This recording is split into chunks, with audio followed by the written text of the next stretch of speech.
이 시간 하나님께서 우리에게 주시는 말씀은 빌립보서 2장 1절에서 4절 말씀입니다. 제가 보는 성경으로 신약 318쪽입니다. 하나님의 말씀을 봉독하겠습니다. 그러므로 그리스도 안에 무슨 권면이나 사랑의 무슨 위로나 성령의 무슨 교제나 긍휼이나 자비가 있거든 마음을 같이하여 같은 사랑을 가지고 뜻을 합하며 한 마음을 품어 아무 일에든지 다툼이나 허영으로 하지 말고 오직 겸손한 마음으로 각각 자기보다 남을 낮게 여기고 각각 자기 일을 돌볼 뿐더러 또한 각각 다른 사람들의 일을 돌보아 나의 기쁨을 충만하게 하라. 아멘. 사도 바울은 빌립보 교인들에게 편지를 보내면서 주 안에서 항상 기뻐하라 그렇게 권면했습니다. 그 권면은 자신은 감옥 안에 있기 때문에 기뻐할 수 없지만 당신들만이라도 항상 기뻐하라 그런 권면은 아닙니다. 바울은 어렵고 고통스러운 상황이지만 기뻐하려고 노력했습니다. 예수 그리스도 안에서 기뻐했습니다. 그러면서 빌립보 교인들에게 복음에 합당한 삶이란 기뻐하며 사는 삶이라 그렇게 가르치고 있습니다. 바울은 기뻐하며 사는 삶의 본을 보였습니다. 그리고 빌립보 교인들이 기뻐하며 기쁘게 사는 삶을 바울이 보게 되므로 바울이 기뻐할 수 있고, 그래서 빌립보 교인들과 바울이 함께 기뻐하기를 원했습니다. 빌립보 교인들의 입장에서는 바울의 이 편지를 읽으면서 이런 생각을 할 수 있습니다.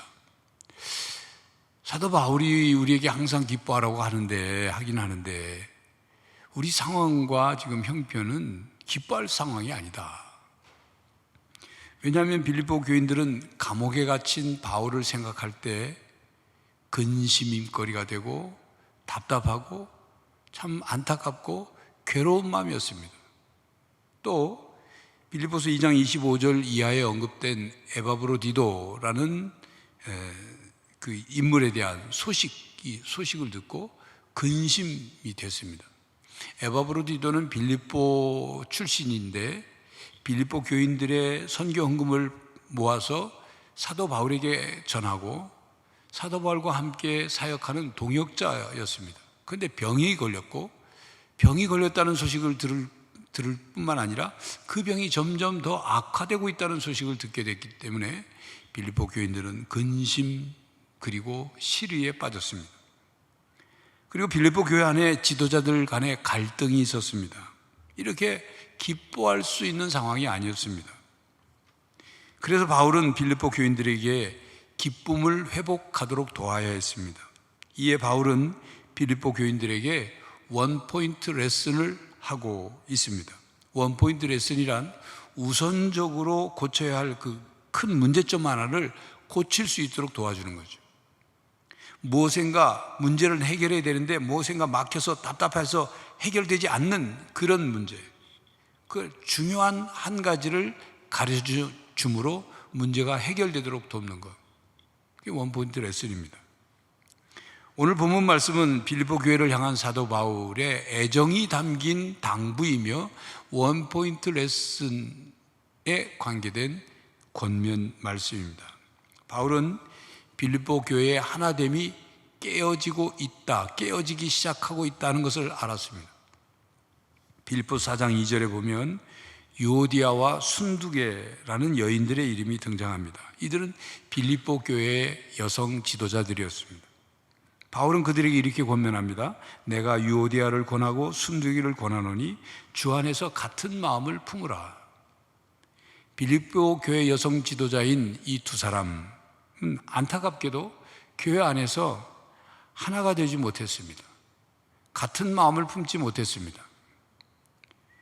그들은 나름대로 주님을 사랑하고 교회를 사랑했겠죠.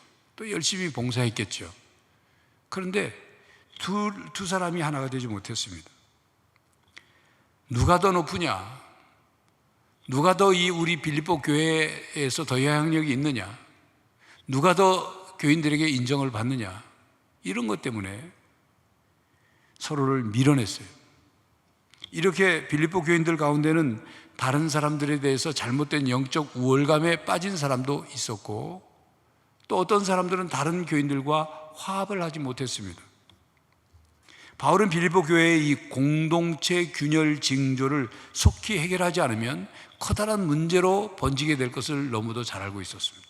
그렇기 때문에 바울은 1절, 2절에 빌립보 교인들에게 그리스도 안에 있는 권면이, 또 사랑의 위로, 성령의 교제, 긍휼, 자비가 있다면 같은 마음과 같은 사랑으로 뜻을 합하라, 그렇게 권면하고 있죠. 이 권면의 말씀은 빌립보 교회 교인들에게 당신들이 예수 그리스도를 믿고 따름으로 그 예수 그리스도를 통해서 무슨 권면을 받았거나 위로를, 또 성령의 교제와 긍휼한 마음과 자비를 베풀 그런 마음이 만약 있다면 한 마음을 품으라, 그런 뜻이 아닙니다. 빌립보 교인들이 그리스도 안에서 그리스도를 통해서 권면과 사랑의 위로와 성령의 교제와 긍휼과 자비를 받았기 때문에 당연히 그것이 있으니까 한 마음을 품으라는 권면이에요. 예수님께 받은 그대로 한 마음을 품으라는 것입니다. 그래서 바울은 오늘 말씀을 보면 마음을 같이하여 같은 사랑, 뜻을 합하여 한 마음, 이런 표현을 사용하며 그리스도인에게 연합이 얼마나 중요한지 강조했습니다. 그리고 연합은 그냥 이루어지는 것이 아니기 때문에 3절, 4절에 공동체의 일치와 연합을 위해서 아무 일에든지 세 가지를 하지 말라고 권면합니다.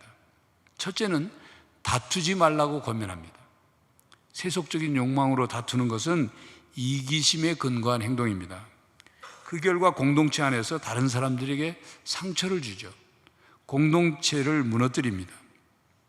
공동체 안에서 이기심으로 파당을 짓는 것은 다른 사람들과 다투는 일을 만듭니다. 서로 파당을 지어 경계하고 그리고 힘겨루기를 하고 자기 파당인 사람들을 늘려가면 어떤 공동체든지 하나됨이 깨어집니다. 둘째는 허영심으로 하지 말라고 권면합니다. 허영심이란 자기 자신을 보다 높게 생각하는 일종의 과대망상 증상이죠. 허영이라고 번역된 케노독시안이라는 헬라어는 두 개의 단어가 합성된 언어입니다. 말입니다.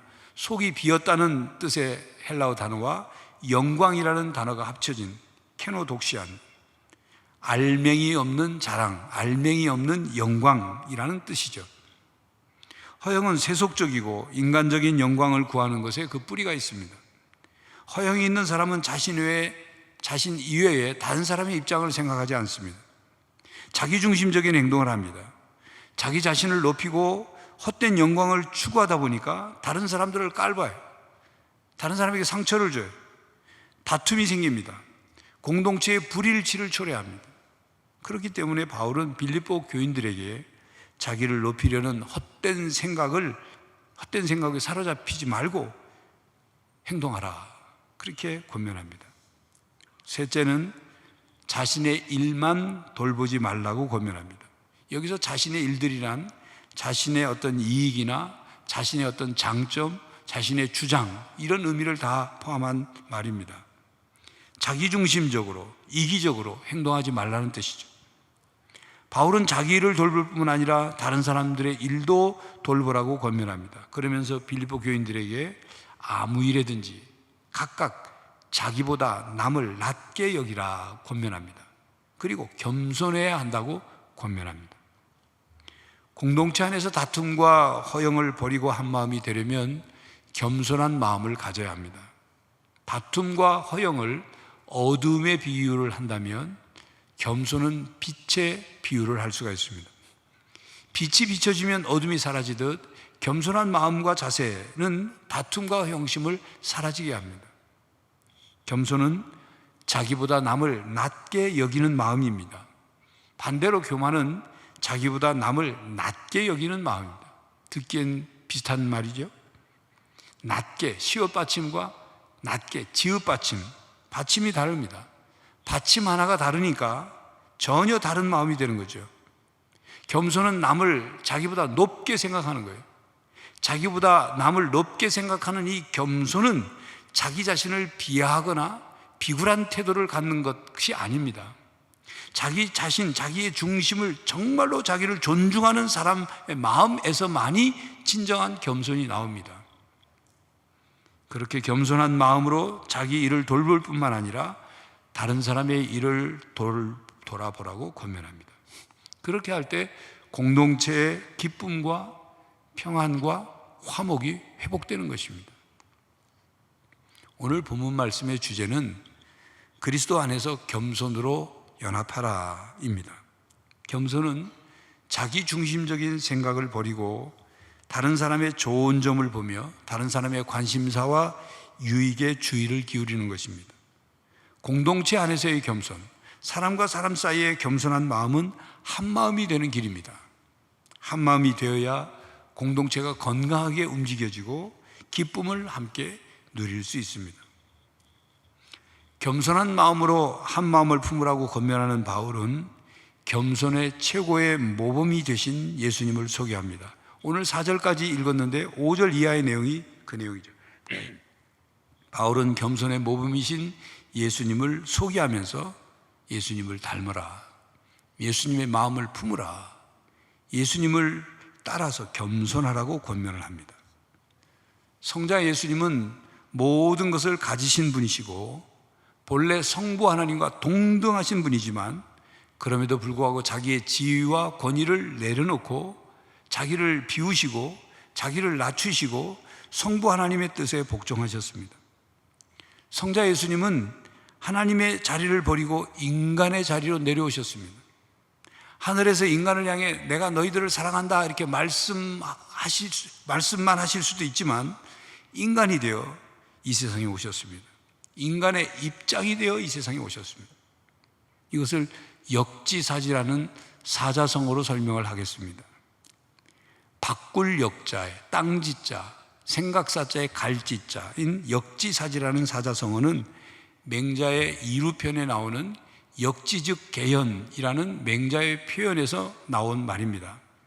맹자가 제자들에게 우임금과 후직이라는 사람과 그리고 맹자의 그 제자인 안회라는 이 사람들은 모두 같은 길을 가는 사람으로서 서로 처지가 바뀌었어도 모두 같게 행동했을 것이다는 뜻으로 역지즉 개연이라고 말을 했습니다. 여기서 역지라는 두 말을 따서 역지사지라는 사자성어가 만들어져 사용되고 있습니다. 입장과 처지를 바꾸어 생각해보고 이해한다는 뜻입니다. 예수님은 이 세상에 인간이 되어 오심으로 역지사지의 절정을 보여주시고 겸손의 본을 보여주셨습니다. 우리는 역지사지에 보아야 상대방을 이해하게 됩니다. 상대방의 입장이 되어보려고 노력하지 않으면 그 사람의 생각과 고충을 알 수 없습니다. 이런 이야기가 있습니다. 몸이 아파도 매일 힘든 일터에 나가야만 하는 한 남편이 하루 종일 집에 있는 아내를 보니까 너무 편해 보이고 그리고 부러웠어요. 그래서 하나님께 기도를 드렸습니다. 하나님, 하나님의 능력으로 아내와 저의 몸이 바꿔지게 해주십시오. 역할도 바꿔서 할 수 있게 해주십시오. 그렇게 바꿔주시기 원합니다. 그렇게 열심히 기도를 했어요. 하나님께서 그 남편의 소원을 들어주셨어요. 그 다음날 아침 남편은 아내가 되고 아내는 남편이 됐어요. 몸도 바뀌고 다 바뀌었어요. 그래서 이 아내가 된 남편은 일어나서 이제 자기는 아내가 됐고 아내가 남편 됐으니까 남편 출근시키기 위해서 아침밥을 막 준비를 하고 남편 출근시키고 아이들을 깨워서 또 아침밥을 먹이고 학교 갈 준비를 하고 또 데려다가 학교 데려다 주고 오는 길에 또 슈퍼에 들려서 저녁거리를 장만해가지고 오고 도착하자마자 아이들 방, 안방, 거실 청소하고 또 그날 빨아야 할 빨래를 세탁기에 놓고 돌린 뒤에 다 됐으니까 꺼내가지고 또 널고 그러다 점심이 됐어요. 점심밥 먹고 또 설거지하고 또 은행에 또 공과금 내러 갔다가 애들 학교에서 데려오고 데려온 아이들 또 우리 숙제 하는 거 봐주고 숙제하는 동안 또 다림질하고 그리고 저녁 준비 또 하고 또 너른 빨래 말른 것도 접어서 넣고 저녁 아이들 먹이고 그리고 저녁 아이들 씻게 한 다음에 잠자리 들게 하고 그리고 늦게 온 남편을 맞았어요. 그렇게 하루 종일 보냈더니 파김치가 됐어요. 그렇게 일주일을 지났습니다. 일주일 지난 다음 날 다시 이 아내가 된 남편이 하나님께 기도를 했어요. 하나님, 제가 잘못 생각했습니다. 제 아내가 하루 종일 아무것도 안 하는 줄 알고 오해했습니다. 다시 바꿔주십시오. 다시. 그랬더니 하나님이 응답을 하셨어요. 아내의 몸으로 바뀐 사랑하는 내 아들아, 일주일 동안 많이 배웠을 줄 안다. 네 기도대로, 네 소원대로 다시 남편으로 돌려주마. 그런데 10개월 후에 돌려주겠다. 아니 하나님, 왜 10개월 후입니까? 하나님이 말씀하시죠. 며칠 전 저녁 남편과의 잠자리로 너는 지금 임신 중에 있느니라. 역지사지하지 못한 채 아내를 오해했다가 아주 뼈저리게 경험한 남편에 관한 유머지요. 사람은 자기중심적이고 어리석어서 자기 입장에서만 생각하고 자신이 경험한 것에만 비추어 판단하는 경우가 많습니다. 그렇기 때문에 상대방의 입장과 처지가 되어 보고서야 상대방의 입장을 이해하게 됩니다. 결혼해서 자식을 낳아보니, 키워보니 부모의 마음과 입장을 그때 돼서야 이해하고 알게 되는 거예요. 아프게 되니까 그때서야 아픈 사람의 형편을 그때서 이해하게 되는 거예요. 고통을 당하고 어려운 일을 당해보니까 그때 돼서야 어려움을 당한 사람의 그 처지를, 고통을 이해하게 되는 거죠. 조금이라도 겪지 않고, 그런 것을 겪지 않고 깨달을 수 있다면 얼마나 좋겠습니까? 역지사지가 상대방의 입장과 처지가 되어서 생각해 보는 것이라면, 역지감지는 상대방의 입장과 처지가 되어서 그것을 느끼는 겁니다. 역지행지는 상대방의 입장과 처지가 되어서 그 입장에 서서 행동하는 거예요. 예수님은 인간의 입장이 되어서 인간과 함께 사시면서 역지사지, 역지감지, 역지행지의 삶을 사셨습니다. 그리고 가르침을 주셨어요. 그러므로 무엇이든지 남에게 대접을 받고자 하는 대로 너희도 남을 대접하라. 이것이 율법이요 선지자니라. 마태복음 7장 12절 말씀이죠. 기독교의 황금률이라고 하는 말씀입니다. 예수님의 이 가르침은 역지사지, 역지감지, 역지행지의 가르침입니다. 예수님은 인간과 입장을 받고 생각하고 이해하는 것에 머물지 않고, 예수님은 인간의 입장과 처지가 돼서 느끼는 것에 머물지 않고 인간의 입장이 되어 행하셨습니다. 하나님이 인간으로 입장을 바꾸어 이 세상에 오셨어요. 하나님이 인간의 입장으로 바꿔서 이 땅에서 사셨어요. 하나님이 인간으로 입장을 바꿔서 인간 대신 십자가에서 대속의 죽음을 죽으셨어요. 이 역지사지, 역지감지, 역지행지의 절정이요 완성이 예수님의 삶입니다. 본문 다음 5절에 너희 안에 이 마음을 품으라. 곧 예수 그리스도 예수의 마음이니 라는 이 말씀에서의 예수님의 마음, 어떤 마음입니까? 역지사지, 역지감지, 역지행지의 마음이에요. 그래서 이 예수님의 마음을 품으면 겸손해지고, 이 예수님의 마음으로 생각하고 느끼고 행할 때 다툼이 사라지는 것입니다. 조정민 목사의 저서 왜 분노하는가 라는 책에는 이런 글이 나옵니다. 아르헨티나와 칠레 국경에 위치한 해발 3,832m의 우스파야타 고개에는 예수님의 동상이 세워져 있습니다. 안데스의 예수상이라고 불리는 이 청동상은 두 나라의 국경 분쟁이 평화롭게 타결된 것을 기념하여 1904년에 세워졌습니다. 지형과 여러 가지 조건들을 따지다 보니 동상이 자연스럽게 아르헨티나 쪽을 바라보게 되었습니다. 그래서 칠레 사람들 사이에 예수님 상이 왜 우리에게는 등을 지고 계시냐? 저 아르헨티나 사람들에게만 예수님이 축복이 말하는 거냐? 그리고 막 볼멘 소리가 나왔어요. 칠레 사람들이 원성이 커지자 양국의 화해 분위기에도 차츰 금이 가기 시작됐습니다. 이때 칠레의 어느 신문사 편집국장이 이런 사설을 썼습니다. 예수님 상이 아르헨티나 쪽을 향하고 있는 것은 그 나라가 아직 더 많이 돌봐줘야 할 나라이기 때문이다. 다행히 그걸로 인해 소동이 잠재워졌고 칠레 사람들은 더 이상 예수님 상의 방향을 문제 삼지 않았다고 합니다. 눈에 보이는 것으로만 생각하면 아르헨티나와 칠레가 서로 화합을 위해 세운 예수님의 상이니 양쪽을 다 보고 계셔야 되는데, 그런데 아르헨티나 쪽만 보고 계시니 불만의 소리가 나올 수 있죠. 그런 불만은 아르헨티나와 칠레 사이를 다시 다투게 하고 화해를 깰 수 있었습니다. 그러나 예수님의 마음으로 바라보고 예수님의 마음을 품으니 해석이 달라지고 문제를 해결할 수 있었습니다. 예수님께서 아르헨티나를 더 돌보셔야 하니 아르헨티나 쪽을 향하 계신 것이라, 그렇게 해석을 하니 불만스럽고 섭섭한 마음이 사라지고 사랑의 마음이 된 거예요. 얼마 전에 한 목사님을 만났습니다. 그 목사님은 아주 오래전에 그 교회에 부임하실 때 교인이 약 80명 정도였다고 합니다. 목회를 열심히 해서 점점 새신자들이 한 명씩 등록하고 늘어났습니다. 그랬더니 오래된 교인들이 표정이 별로 안 좋더랍니다. 새신자들을 별로 반가워하지 않더랍니다. 그러더니 새신자 숫자가 점점 많아지고 교회가 그 새신자들의 그 교육과 정착을 위해서 이런저런 사역을 열심히 하게 되니까 무슨 말이 나오기 시작했냐면 교회를 분립하자고 하더랍니다. 새롭게 등록한 신자들을 따로 구별해서 그들을 개척해 주자 하더랍니다. 그 말을 들은 목사님이 말문이 턱 막히더랍니다. 뭐 이런 교인들이 있나? 예수님을 믿는 사람들이 많나? 도대체 무엇을 위하여 신앙생활, 교회생활을 하고 있나? 교회의 주인이 예수님이 아니고 기존 교인이 교회의 주인이 되어버린 교회 아닌가? 몹시 당황했다는 거죠.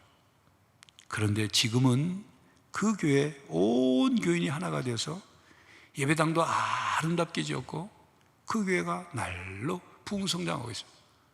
왜 그렇게 됐겠습니까? 예수님의 마음을 조금씩 알고 예수님의 마음을 품게 되니까 그렇게 교회가 바뀌어진 거예요. 여러분, 새로운 교인이 교회에 오면 모든 것이 그 새로운 교인에게는 다 새롭습니다. 그러니까 새 교인이고 새 가족이고 새 신자라고 부르죠.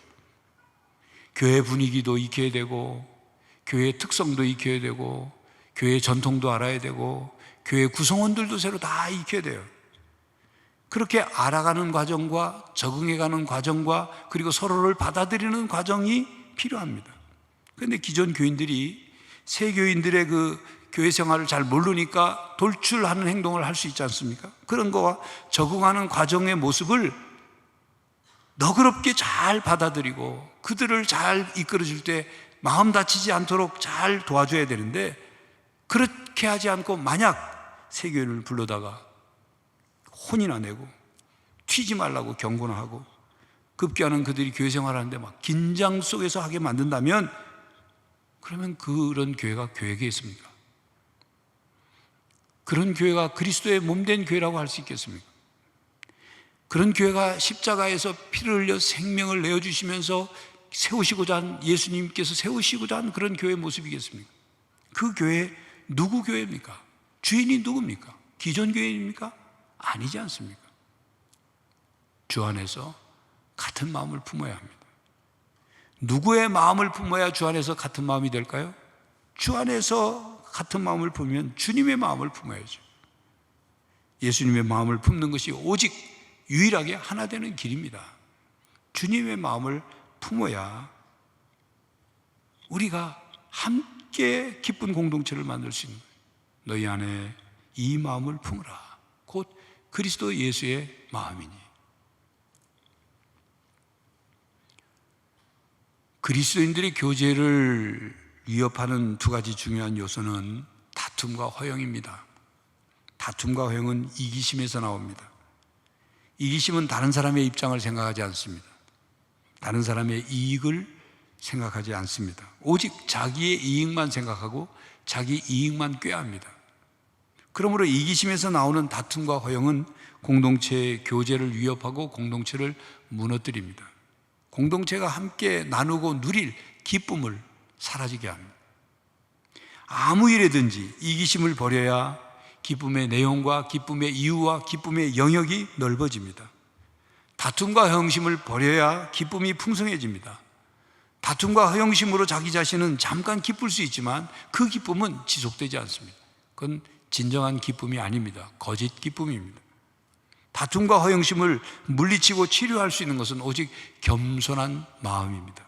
그러므로 성도 여러분, 아무 일에든지 겸손한 마음으로 같은 마음을 품고 하나가 됩시다.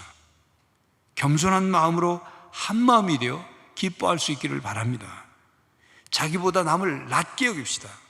자기 일을 돌볼 뿐만 아니라 남의 다른 사람들도 돌아볼 줄 아는 성도가 되시길 바랍니다. 여러분, 요즘 답답하고 무덥고 어려운 때죠. 이런 때에 함께 기쁨을 누릴 수 있기를 바랍니다. 같은 마음이 될 때 기쁨이 배가 됩니다. 한 마음이 될 때 기쁨이 배가 됩니다. 서로 함께 기쁠 때 기쁨이 배가 됩니다. 아무 일에든지 예수님 안에서 겸손한 마음으로 서로에게 기쁨을 주는 유익한 성도들이 되시기를 간절히 바랍니다. 기도하겠습니다. 하나님, 답답하고 무덥고 어려운 때에 기뻐할 일이 없는 저희들 기쁨을 회복하게 하여 주시옵소서. 주님 안에서 서로 기뻐하고 서로 기쁨을 주고 주님 앞에 겸손한 마음으로 주님의 마음을 품고 서로를 높이고 사랑함으로 함께 기뻐하며 즐거워하는 교회 생활, 신앙 생활, 삶이 되게 하여 주시옵소서. 예수 그리스도의 이름으로 기도하옵나이다. 아멘. 성도 여러분, 아무 일에든지 다툼이나 허용으로 하지 말고 겸손한 마음으로 하나가 되십시오. 겸손하게 역지사지의 자세로 주님을 닮아가십시오. 그리하여 함께 기쁘게 살아가는 성도가 되시기를 간절히 바랍니다.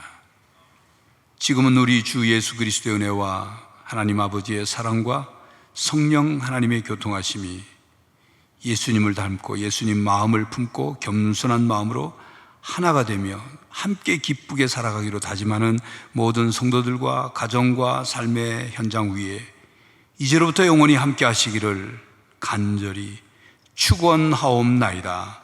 아멘.